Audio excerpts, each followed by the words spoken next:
Hello and welcome to this presentation from the Urban Penguin. My name is Andrew Mallett and today we're going to look at the ABC of grep.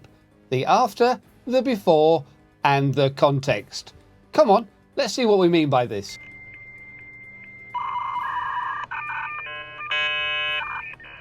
Hello and welcome to the command line of my Ubuntu system, but this could work pretty much across any Linux distribution.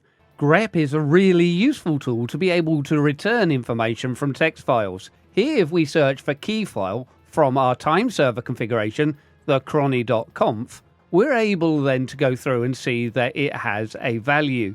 But if we need additional help, there might be comments surrounding it.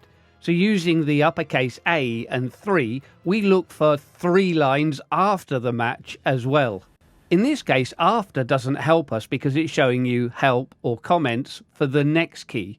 But if we change it for B, before, we see 3 lines before. And here we've got 2 lines of comment that may be useful. The last and final option that we will look at today is the option uppercase C for context, showing both 3 lines before and 3 lines after the matching line.